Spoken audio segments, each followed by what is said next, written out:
Hello and welcome to the online platform of Rouse Academy for competitive exams. And I, Pragya Pandey, welcome you all to our very special series on daily news review. So, without wasting any time, let's see what is in the news. First article is talking about the Maharashtra sugar field. बात करने वाले हैं हम Bombay high court के द्वारा लिए गए suo motu cognizance की। साथ ही महाराष्ट्र में किस तरीके से आप देखेंगे महाराष्ट्र जैसे आप टॉप शुगर प्रोड्यूसर बोलते हो इंडिया का, किस तरीके से वहाँ पर जो माइग्रेट वर्कर है, जो इंट्रा स्टेट वर्क फोर्स है, उनका एक एक्सप्लॉयटेशन आपको देखने मिलेगा। ये माइग्रेशन होता किस वजह से है? यूजुअली ड्रॉट इफेक्टेड एरियाज होने की वजह से, वाटर स्कैरसिटीज होने की वजह से, जितना भी जो शुगर बेल्ट है वेस्टर्न महाराष्ट्र का, जिसे हम यूजुअली मराठवाड़ा बोलते हैं, यहाँ पर आप देखेंगे बहुत ही ज़्यादा जो माइग्रेंट वर्कर्स हैं वो एक स्थान से दूसरे स्थान पर जाते हैं। और यही जो वर्कर है, यही जो मार्जिनलाइज्ड कम्युनिटी है, इनको कई दशकों से यहाँ पर एक्सप्लॉइट किया जा रहा है। जो वर्क फोर्स है, इसका कोई यहाँ पर हिसाब किताब नहीं होता है। एक बहुत बड़ी बैकबोन बोली जाती है ये शुगर केन इंडस्ट्री की। और इन्हीं को ध्यान में रखते हुए देखिए महाराष्ट्र गवर्नमेंट ने महाराष्ट्र गवर्नमेंट से हाई कोर्ट ने बोला है कि भाई एक हाई लेवल कमेटी बनाइए जहाँ पर अलग अलग डिपार्टमेंट से अधिकारी होंगे, जो ये जो माइग्रेंट्स वर्कर हैं, इनके जो इशू हैं, इनको लेकर ये यहाँ पर एक क्रिटिकल एग्जामाइन करेंगे और बताएंगे कि किस तरीके से स्टेट की पॉलिसीज़ होनी चाहिए, क्या उनका इम्प्लीमेंटेशन होने चाहिए, क्या स्ट्रेटेजिक मेजर्स हमें लेने की आवश्यकता है जो एग्जिस्टिंग लॉज में या लेबर लॉज में, इनका एक इफेक्टिव इंक्लूजन आपको देखने मिले। नाउ द क्वेश्चंस कम कि हम किस इशू की बात करें। देखिए हम बात करने वाले हैं मुकद्दम की। एक टाइम क्या होता है, ये जो व्यक्ति हैं जब यहाँ पर ये रबी क्रॉप्स को यहाँ पे सो कर देते हैं, इसके बाद मिलियंस जो स्मॉल या मार्जिनल पीजेंट्स होते हैं, चाहे आप बीड की बात कर लीजिए, जलसाना की बात कर लिए, उस्मानाबाद की बात कर लिए, they all are free.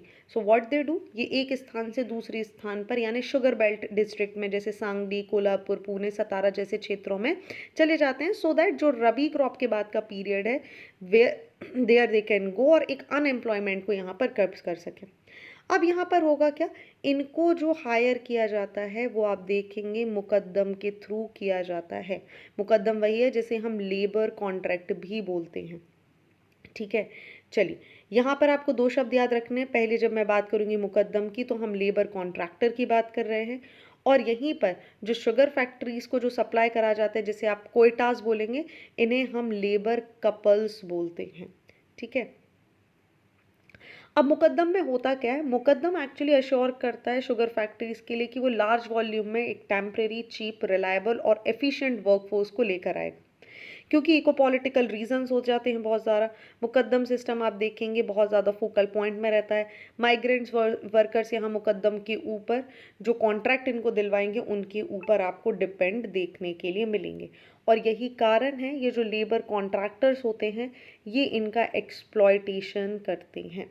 Okay, अब इसी सब इश्यूज से निपटने के लिए आप देखेंगे महाराष्ट्र गवर्नमेंट ने क्या किया था, एक सिस्टम डेवलप किया जिसे हम बोलते हैं MTS system, which is the migration tracking system. It is important to know about this particular thing also. इसको लॉन्च किया गया था 2022 में, ताकि जितने भी वुमेन और चाइल्ड डेवलपमेंट डिपार्टमेंट जो महाराष्ट्र गवर्नमेंट का डिपार्टमेंट रहेगा, उनके द्वारा इसे यहाँ पर लॉन्च किया गया, ताकि जितने भी मार्जिनल वर्कर्स हैं उनको यहाँ पर ट्रैक किया जा सके, कितने चिल्ड्रंस हैं, कितनी प्रेग्नेंट महिलाएं हैं, लैक्टेटिंग मदर्स कौन है, किस सोर्स से ये यहाँ पर जा रहे हैं, क्या इनका डेस्टिनेशन है, सो दैट इनको nutrition, immunisation, early childhood care या integrated child development services scheme के अंदर लेकर आया जा सके। हालांकि जो MTS था ये पूरी तरीके से यहाँ पर फेल हो जाएगा, क्योंकि ये कॉम्प्रिहेंसिव पिक्चर देने में असफल रहा। किसके बारे में? सीजनल माइग्रेटिंग फैमिलीज़ के बारे में। आप यहाँ पर देखेंगे कि यूनेस्को का भी एक बहुत बड़ा आपको स्टेटमेंट देखने मिलेगा। इन्होंने भी बोला कि अर्ली और फोर्स्ड मैरिजेस जो हैं माइग्रेंट्स में, वो यहाँ पर एक सबसे बड़ी प्रॉब्लम क्रिएट करती हैं for the adolescents girl. Migrations की वजह से आप देखेंगे, अर्ली मैरिजेस की वजह से आप देखेंगे कि जो प्रेगनेंसीज़ हैं वो आपको 15 से 17 साल की बच्चियों में देखने के लिए मिल जाएगी, which is not good for their health. बहुत सारी ऐसी स्टडीज़ भी हुई हैं जिन्होंने बताया है कि वायलेंस और सेक्सुअल हरासमेंट केसेस आपको देखने मिलेंगे जब आप बात कर रहे हैं मुकद्दम सिस्टम की और मेल वर्कर्स की। क्यों? कारण यहाँ पर ये जो लोग हैं ये मुकद्दम के ऊपर डिपेंडेंट है so that they can provide them certain work. वहीं यहाँ पर इस पूरे आर्टिकल में एक और बहुत अच्छी चीज़ को हाईलाइट किया गया है which is the right to education of children. अब देखिए, जो भी बच्चे हैं जो अपने पेरेंट्स के साथ रह रहे हैं और उनके पेरेंट्स मुकद्दम के थ्रू इंट्रा स्टेट यहाँ पर माइग्रेशन लेते हैं, ऐसे केस में आप देखिए बच्चों को चाइल्ड लेबर में इन्वॉल्व करवा लिया जाता है। दूसरा, अगर हम बात करें तो उनकी एजुकेशन उनकी पूरी नहीं हो पाती। अब आप बात कर रहे हैं आज़ादी के अमृत काल की, जहाँ पर हम इंक्लूसिव इकोनॉमी की बात कर रहे हैं, हम ह्यूमैनिटेरियन ग्राउंड्स की बात कर रहे हैं, हम एक न्यू इंडिया की बात कर रहे हैं। ऐसे में आप देखिए ये पूरा का पूरा सिस्टम हमें इसको खराब करता हुआ दिखाई दे रहा है। नाउ द क्वेश्चंस कम, हमने आर्टिकल में सुओ मोटो देखा था, let's discuss it for the prelims point of view. Suo motu cognizance का मतलब होता है कोर्ट के पास एक ऐसी पावर होना जहां पर वो अपनी आप, भले ही उनके पास आपने अपील नहीं की हो, लेकिन वो अपनी खुद की इच्छा से, अपने खुद के दिमाग से यहाँ पर क्या कर सकते हैं, for the betterment of society किसी भी केस को यहाँ हाथ में ले सकते हैं। इंडियन कॉन्स्टिट्यूशन की अगर हम बात करें तो आर्टिकल 32, आर्टिकल 2 to 6 जो है इंडियन कॉन्स्टिट्यूशन के, ये सुप्रीम कोर्ट और हाई कोर्ट को, for supreme court and high court को सुओ मोटो कॉग्निजेंस की ताकत यहाँ प्रोवाइड करते हैं। सुओ मोटो की अगर हम बात करें तो ये एक लैटिन वर्ड होता है जिसका मतलब है action taken by the government agency. यहाँ पर कोर्ट्स सुओ मोटो केसेस ले सकते हैं आफ्टर रिसीविंग इंफॉर्मेशन, चाहे मीडिया के थ्रू मिल रही हो या किसी भी थर्ड पार्टी के थ्रू मिल रही हो। ये कॉन्सेप्ट जनरली कंसीडर करता है जुडिशियल एक्टिविज्म में। हमने कई बार पहले भी जुडिशियल एक्टिविज्म को यहाँ पर देखा है और इसी को हम जुडिशियल ओवररीच के साथ भी कनेक्ट कर सकते हैं। आगे अगर हम बात करते हैं शुगर की इंडस्ट्रीज़ की, तो ये देखिए फैमिली ग्रामीनिया, ये इस क्रॉप ग्रुप का पार्ट आपको शुगर को देखने मिलेगा। इंडिया में बहुत सारे लोग इसके ऊपर डिपेंडेंट हैं। अगर हम बात करें तो कल्टीवेशन जो शुगर केन का है वो इंडिया में ट्रेस किया जा सकता है वैदिक पीरियड से। बेसिकली हमें इसका मेंशन मिलेगा लगभग 1400 से 1000 BC पहले भी।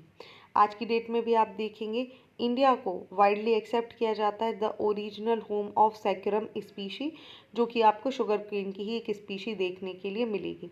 इंपॉर्टेंट जोन्स की बात करें तो 5 एग्रोक्लाइमेटिक जोन्स हैं जो कि आपको इस पूरे शुगर केन इंडस्ट्री का डेवलपमेंट में देखने के लिए मिलेंगे। North west, north central, north eastern, peninsular and the coastal Jones.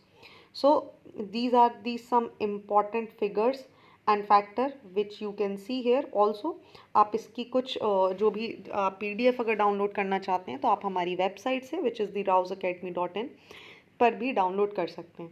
बात करें अगर हम शुगर के क्लाइमेटिक कंडीशंस के बारे में या उसकी टोपोग्राफी के बारे में, तो आप देखिए शुगर केन का प्रोडक्शन आपको देखने मिलेगा अलग अलग स्टेजेस पर थ्रू द जर्मिनेशन, टिलरिंग और अर्ली ग्रोन, एक्टिव ग्रोथ और इलोंगिनेशन के थ्रू।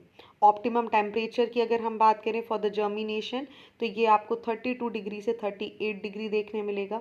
वहीं इट स्लोज डाउन अगर 25 डिग्री से कम होगा और reaches to the plateau between 30 to 34 degree.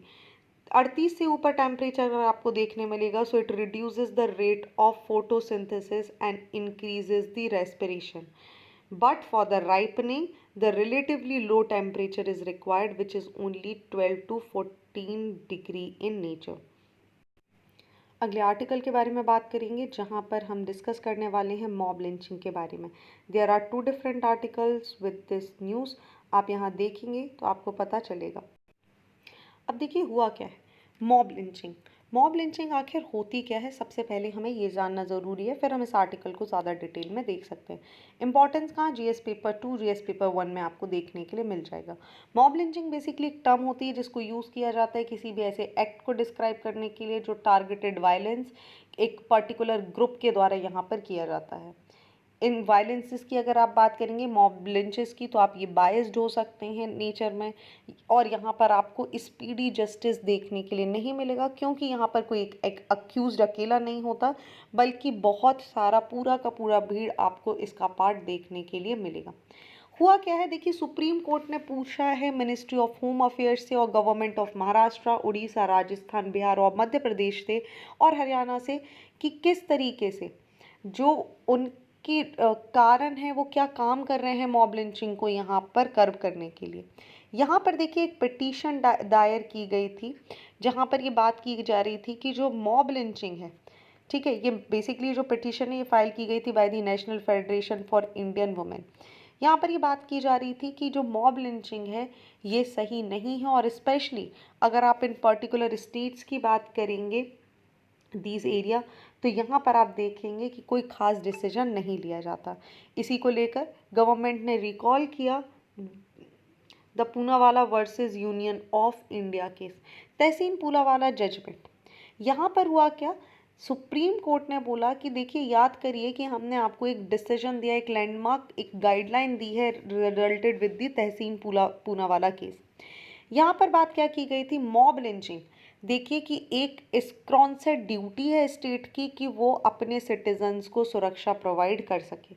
दूसरी बात यहाँ पर क्या बोली गई थी, ऑथोराइज्ड यहाँ पर किया जाए कि अथॉरिटीज़ एक प्रिंसिपल ऑब्लिगेशन क्रिएट करे ताकि जो विजिलेंटिज्म है किसी भी तरीके का वो कर्व किया जा सके। साथ ही यहाँ पर बात की गई थी एक डेजिग्नेटेड नोडल ऑफिसर या पुलिस ऑफिसर बताइए, जो कि एसपी की रैंक से नीचे आपको देखने के लिए नहीं मिलेगा सभी डिस्ट्रिक्ट में, और स्पेशली उनको जो काम दिया जाएगा वो केवल और केवल मॉब लिंचिंग से रिलेटेड मामले देखने का होगा। दूसरी आप यहाँ पर बात करेंगे, यहाँ पर लोगों को भड़काने या सोशल मीडिया पर फर्जी खबर जो लोग फैला रहे हैं ऐसे लोगों के खिलाफ आईपीसी के सेक्शन 153A के तहत यहाँ पर कार्यवाही करने की बात की गई कि यहाँ पर आप एफआईआर दर्ज कीजिए। जब भी एफआईआर दर्ज होगी तो दर्ज होने के बाद जो राज्य सरकारें हैं 1 महीने के अंदर मॉब लिंचिंग या क्राउड की वजह से जो भी प्रॉब्लम हुई है पीड़ित व्यक्ति को यहाँ पर रेन्यूमरेशन देने का काम भी ये करेंगे।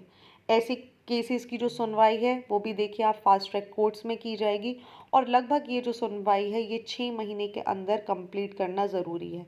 ऐसे में अगर किसी भी तरह के कोई फेलियर देखने के लिए मिलता है या डिपार्टमेंटल, उनके लिए डिपार्टमेंटल एक्शंस लिए जाएंगे, ठीक है। अब देखिए प्रॉब्लम क्या है, मॉब विजिलेंटिज्म से अगर हम बात करें तो देखिए आपको आर्टिकल 15 और आर्टिकल 14 जो कि right to equality, right against discrimination की बात करते हैं, ये यहाँ पर इनके लिए इनजस्टिस होता हुआ दिखाई देता है। वहीं अगर आप बात करें article 21 which deals with the human dignity, वो भी यहाँ पर आपको ख़त्म होती हुई नज़र आती है। ओवरऑल अगर हम बात करें तो एक यूनिवर्सल डिक्लेरेशन जब आप बात करते हैं ह्यूमन राइट्स की, वो यहाँ पर मॉब लिंचिंग की वजह से जो हमारे जस्टिस हैं, रूल ऑफ लॉ हैं, जो प्रिंसिपल ऑफ नेचुरल जस्टिस है, वो पूरी तरीके से ख़त्म होता हुआ नज़र आता है। करेंटली क्या प्रॉब्लम है, देखिए आज की डेट में हमारे पास कोई प्रोविज़न नहीं है मॉब वायलेंस से related including in IPC, so it is consider as a murder under the section 330T। ये इसका एक सॉल्यूशन हो सकता है। साथ ही स्टेट्स को कोई ऐसा एक्ट भी लाने की ज़रूरत है जो मॉब लिंचिंग के अगेंस्ट हो। आज की डेट में ओनली 3 स्टेट्स आर देयर जिनके पास ऐसा कोई लॉ है, which is Rajasthan, West Bengal and Manipur. Jharkhand ने भी यहाँ पर एक एक्ट पास किया था असेंबली में, लेकिन इसको यहाँ पर रिटर्न कर दिया गया था बाय द गवर्नमेंट, क्योंकि यहाँ पर जो डेफिनेशन ऑफ मॉब है वो क्लियर नहीं थी। मिसमैच आपको देखने मिला था हिंदी और इंग्लिश के बीच में। सो ऐसी कुछ बेसिक चीज़ों को लेकर आप समझिए कि मॉब लिंचिंग के जो केसेस हैं वो हमारे यहाँ बढ़ते जा रहे हैं। पढ़ना क्या है आपको, मॉब लिंचिंग के बारे में आपको जानना ज़रूरी है, कितनी टाइप्स होते हैं मॉब लिंचिंग के। For example communal based, witch crafting, honour killing, bovine related mob lynching, child lifting mob lynching, theft cases, इन सभी में आपको मॉब लिंचिंग देखने के लिए मिलेगा। लैंडमार्क जजमेंट, लैंडमार्क डिसीजन जो केस है which is the Tahseen S Poonawalla versus Union of India, उसको भी आप यहाँ पर देख लेंगे and what could be the way forward, ये आप हमें बता सकते हैं। चलिए moving on to the next article जहाँ पर बात की जा रही है डिजिटल इंडिया और हमारे आने वाले हर्डर्स के बारे में। देखिए इंडिया ने डिसाइड किया है कि भाई यूपीआई हमने इंट्रोड्यूस कर दिया था 2016 में। इसके बाद से आप देखेंगे डिमोनेटाइजेशन के बाद और कोविड-19 के बाद इसका यहाँ पर क्योंकि कॉन्टैक्टलेस पेमेंट होना था, जो यूपीआई है उसका जो मार्केट है ये बहुत बढ़ गया। सिर्फ जून 2021 से अगर हम जून 2023 के बारे में बात करें तो जो एवरेज मंथली रेट है, ठीक है, वो यहाँ पर 6% के थ्रू इंक्रीज हो गई। वहीं अगर आप देखेंगे एनईएफटी, आईएमपीएस या डेबिट कार्ड पेमेंट की बात करेंगे तो वो केवल और केवल 3% या 1% तक रह गया। सो ये कहीं ना कहीं हमें बताता है कि यूपीआई पेमेंट जो है, अगर आप उसकी पेमेंट मोड की बात करेंगे तो वो कंट्री में बहुत ज़्यादा है। स्पेशली अगर आप रिटेल मार्केट की बात करेंगे तो वो 20 से 35% आपको देखने के लिए मिलेगा। ये जो पूरा सिस्टम है ये कहीं ना कहीं आपको इंक्लूजन दिखाई देगा। किसके बीच में? क्या हम इसे बोल सकते हैं कि ये एक तरीके का फाइनेंशियल इंक्लूजन है? मतलब आप ये बोल सकते हैं, अगर हम इतने ब्रॉड लेवल पर यूपीआईज का यूज़ कर रहे हैं एज पर दीज डेटा, तो यहाँ पर सभी लोग डिजिटली पेमेंट मोड को अपना रहे हैं। लेकिन अगर मैं आपको कुछ फैक्ट्स एंड फिगर्स की बात करूं तो वर्ल्ड बैंक के ग्लोबल फिंडेक्स सर्वे के अनुसार 53 पॉपुलेशन इंडिया की जो है, they had bank account in 2014। 80% इन 80% आप देखेंगे इन 2017 एंड इन 2021। लेकिन इन्हीं में से जो 38% लोग हैं इनके बैंक अकाउंट्स इनएक्टिव हैं, विच मीन्स दुनिया में कहीं भी अगर आप highest share of inactive account की बात करेंगे तो वो आपको भारत में देखने के लिए मिल जाएंगे। स्पेशली अगर आप देखेंगे तो विमेंस जो हैं, मेंस के मुकाबले में यहाँ पर आप देखेंगे तो 32% ज़्यादा इनएक्टिव अकाउंट आपको देखने के लिए मिलेंगे। वहीं कोई भी रूरल अर्बन डिवाइड इस पोजीशन में आपको देखने के लिए नहीं मिलेगा। हालांकि 31% रूरल पॉपुलेशन अकाउंट्स इनएक्टिव हैं, वहीं 23% अगर आप देखेंगे तो वो अर्बन अकाउंट्स इनएक्टिव आपको दिखाई देंगे। No income group divide in possession of bank accounts, but if we consider the poorest 40% of Indians and 35% of them which have inactive accounts, where the corresponding figure of the richest is 60%, of the population is 20%। तो क्या अगर आप ये बात करेंगे तो ये पूरा का पूरा सिस्टम एक तरीके से हमें देखने में तो फाइनेंशियल इंक्लूजन जैसा दिखाई दे रहा है, बट ये बहुत बड़ा जेंडर गैप यहाँ पर शो करता है। एक रूरल अर्बन डिवाइड हमें देखने के लिए मिलता है जिसको कर्ब करना ज़रूरी है। चेंजेस क्या हो सकते हैं? What could be the possible solution? देखिए, लोगों का जो ट्रस्ट है बैंकिंग सिस्टम में ये बढ़ाना आवश्यक है। दूसरा, इंटरनेट एक्सेस, इंटरनेट की स्पीड ही नहीं होती, लोग एक्सेस भी नहीं कर पाते। Result into what? जब इंटरनेट स्पीड नहीं होगी, एक्सेस नहीं कर पाएंगे तो they will not adopt the UPI system. इसके अलावा डिजिटल पेमेंट को लेकर अवेयरनेस बढ़ाना, साथ ही डिजिटल पेमेंट को लेकर डबल ट्रिपल सिक्योरिटी प्रोवाइड करना ही एक वो पीरियड है जहां पर आप इसको लेकर आ सकते हैं। चलिए, प्रीलिम पॉइंट ऑफ व्यू से क्विक हम चेक फैक्ट कर लेते हैं, फैक्ट चेक की तरफ बढ़ते हैं। UPI which is the unified payment interface एक स्मार्टफोन एप्लीकेशन है जो अलाउ करता है यूज़र को मनी ट्रांसफ़र करने के लिए between each other banks account. ये एक single window mobile payment system होता है जिसे डेवलप किया है national payment corporation of India के द्वारा। ये किसी भी तरीके की जो बैंक की डिटेल होगा या सेंसिटिव इंफॉर्मेशन होगी उसको यहाँ पर रिमूव कर देता है, सो दैट एक टाइम मैनर में स्पीडी ट्रांजैक्शन यहाँ पर किया जा सके। इसे रेगुलेट करने के लिए आता है रिजर्व बैंक ऑफ इंडिया जो कि इंडिया का सेंट्रल बैंक है। ओके, और ये जो पूरा का पूरा मोड है ये रियल टाइम पेमेंट सिस्टम पर काम करता है।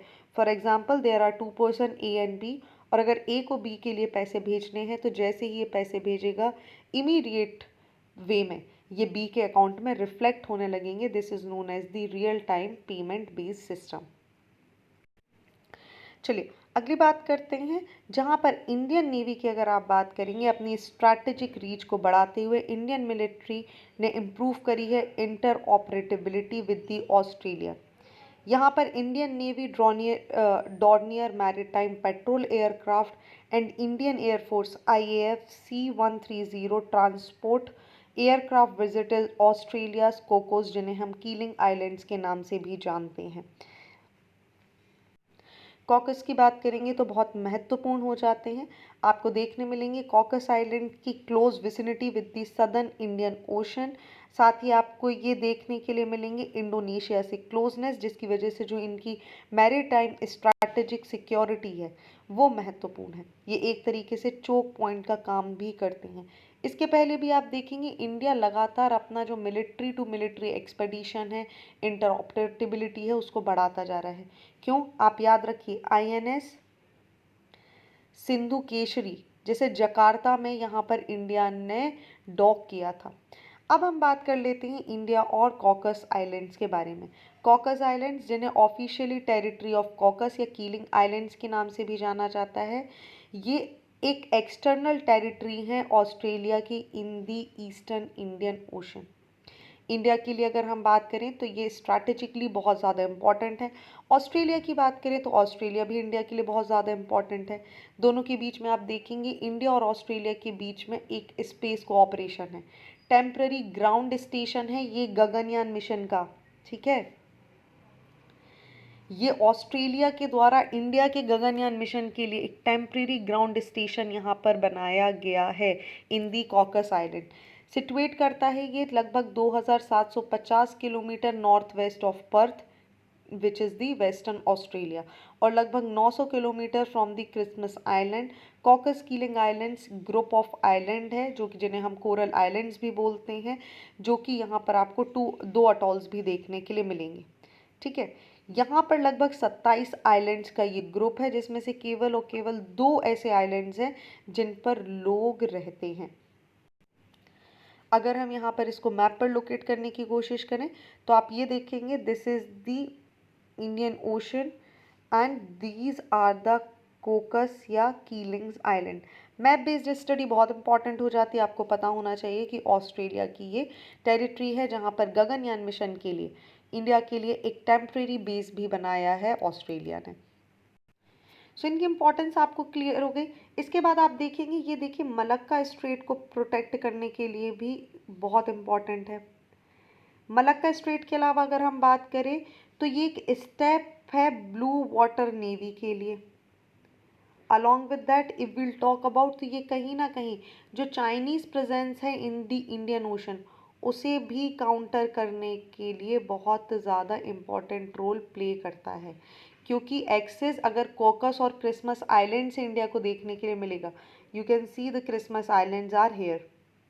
ठीक है, सो ये इंडिया को मदद करते हैं मॉनिटर करने के लिए, मूवमेंट देखने के लिए उन सारी शिप्स का जो कि इंडियन ओशन रीजन में आपको दिखाई देंगी। ऑल राइट, चलिए बात करते हैं नेक्स्ट आर्टिकल के बारे में, जहाँ पर पीएसएलवी ने 7 नए सैटेलाइट्स को ऑर्बिट में यहाँ पर छोड़ा हुआ है।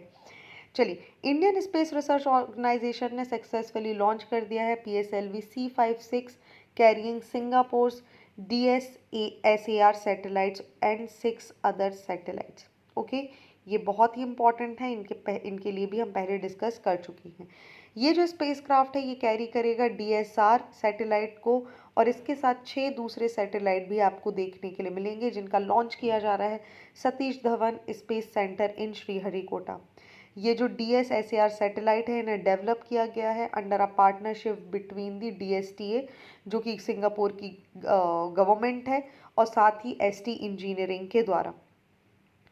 जो मेन पेलोड है पीएसएलवी का वो है DSAR, एक 794 पाउंड लगभग 360 किलोग्राम का सैटेलाइट जिसको डेजिग्नेट किया गया है to image the earth radar light. जार की अगर हम बात करें तो ये स्टैंड ही करता है सिंथेटिक अपर्चर रडार के नाम से। इसके अलावा इसने लॉन्च की हैं 6 दूसरी छोटी छोटी मिसाइल्स जिनको फ्लू किया जाएगा on the rocket as the secondary payload. ये सारी की सारी डेवलप की गई हैं by the Singaporean university and the other organisations. क्योंकि ये सभी सैटेलाइट आपको लियो में जाती हुई दिखाई देंगी, एक बार हम रिकॉल कर लेते हैं लियो के बारे में। लियो स्टैंड करता है लो अर्थ ऑर्बिट को लेकर। ये एक नेम है जो सजेस्ट करता है ऑर्बिट जो कि रिलेटिवली अर्थ के सरफेस से क्लो है। यूजुअली माना जाता है जो एल्टीट्यूड है less than 2000 kilometre but could always be as low as 160 kilometre above the earth. जो मेजॉरिटी ऑफ सैटेलाइट है इनको यहाँ पर लियो में देखा जा सकता है as an international space station. In order to remain in orbit, a satellite has to travel at least 17,500 miles per hour. लगभग आप देखेंगे एट दिस स्पीड 90 मिनट का समय लगता है किसी भी सैटेलाइट को एक ऑर्बिट कंप्लीट करने में. So with this image you can take the further references. Moving on to the next article जहाँ बात की जा रही है सेमीकंडक्टर मिशन के बारे में. देखिए सेमीकंडक्टर मिशन को लेकर यहाँ पर बोला गया है by the external affair minister कि ये केवल डोमेस्टिकेशन से रिलेटेड नहीं है. इंडिया सेमीकंडक्टर में सेल्फ रिलायंस के अलावा एक वर्ल्ड मार्केट क्रिएट करना चाहता है. इंडियन सेमीकंडक्टर मिशन की बात करें तो एक स्पेशलाइज्ड इंडिपेंडेंट बिजनेस डिवीजन है जिसे डिजिटल इंडिया कॉरपोरेशन के अंदर रखा गया है. ये एक ऐसे एनवायरनमेंट को बिल्ड करने की बात कर रहा है जहां पर वाइब्रेंट सेमीकंडक्टर बनाए जाएंगे. एक ऐसा इकोसिस्टम डिस्प्ले किया जाएगा जो इंडिया को एक ग्लोबल हब बनाएगा for the electronic manufacture and design. ये mission ministry of electronics and information technology के अंदर काम करेगा. ये जो यूनियन कैबिनेट है ये अप्रूव करती है comprehensive Semicon Indian programme with the financial outlay of 76,000 in 2021. इसके अंदर बहुत सारी स्कीम्स आपको देखने मिलेंगी जो कि इंक्लूड करती हैं scheme for setting up of a display fab in India, scheme for setting up of a compound semiconductor, silicon photonic sensor fab etcetera. वहीं यहाँ पर आपको DLI scheme which is the design linked incentive scheme भी देखने के लिए मिलेगी.